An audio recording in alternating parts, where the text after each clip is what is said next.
সুপ্রভাত সবাইকে। রান্নাবান্না শুরু করে দিয়েছি, সঙ্গে থাকুন, অনেকটা পথ চলা বাকি আছে।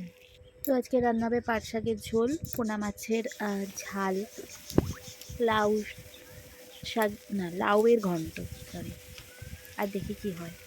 তো পোনা মাছের পেটিগুলো আগে ভেজে নিচ্ছি, মেয়ে খেয়ে বেরোবে, স্কুল যাবে, তো ওর জন্য আগে মাছটা ভেজে নিচ্ছি। ওকে মাছ ভাজা দিয়ে খাইয়ে দেবো, কারণ ও স্কুল যাওয়ার সময় মাছ ভাজা দিয়ে খেতেই ভালোবাসে।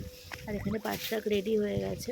পাট শাক খেতে আমার মেয়ে খুব ভালোবাসে, আর এই গরম পড়ছে তো এখন পাট শাক শুরু হলো। লাউ ঘন্টটা হয়ে গেছে। বিপদ বলে কাকে বলে, এই দেখো, প্রথমে এদের দেখালাম, এবার এদের সম্বন্ধে একটু বলি। আমার বাড়িতে একটা বেড়াল আছে, রাস্তার বেড়াল, যদিও বাড়িতে পোষা নয়, তো আসে, খেতে দিতাম, আসে। তো বাড়িতেই বাচ্চা পেরেছিল, হঠাৎ করে আমার ঘরে, আমার আল্লাহর পেছনে বাচ্চাগুলোকে রাখে। আল্লাহর পেছনটা ইউজ করা হয় না, হাত দেওয়া হয় না, ওদেরটা একদম ও সেফটি মনে করেছে, ওখানে রেখেছে। ভালো কথা, বেশ অনেক দিনই ছিল, আসতো, খাওয়াতো, যেমন রেগুলার করে, ওরা চলে যেত। হঠাৎ করে দুদিন ধরে মায়ের পাত্তা নিয়ে আসছে, কিন্তু ওদেরকে খাওয়াচ্ছে না, কোনো ইন্টারেস্টও দেখাচ্ছে না। হ্যাঁ, মাটার মনে হয় কোনো শারীরিক প্রবলেম হচ্ছে, বাচ্চাগুলোকে দিকে তাকাচ্ছে না। আজকে বাচ্চাগুলোর আওয়াজ পেয়ে আমি মাটাকে ধরে এনে দেখিয়েছি, বাচ্চাগুলো নিজে নিজেই হুড় করে মাকে দেখে বেরিয়ে পড়লো।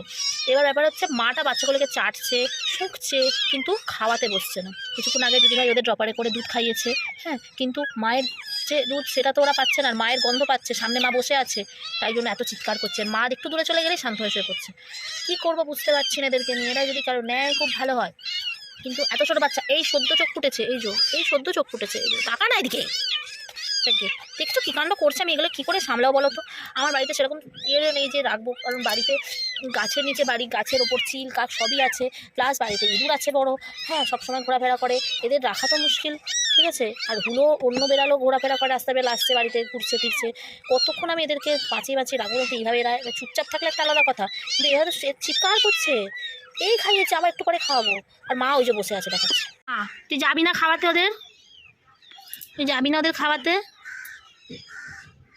যা। ও নিজেও কিছু সেরকম খাচ্ছে না, কি হয়েছে বুঝতে পারছি না।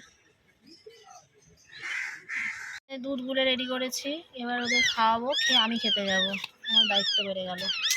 অনেক কষ্ট করে খাইয়ে, প্রচুর ছটফট করছে, খাইয়ে দিই।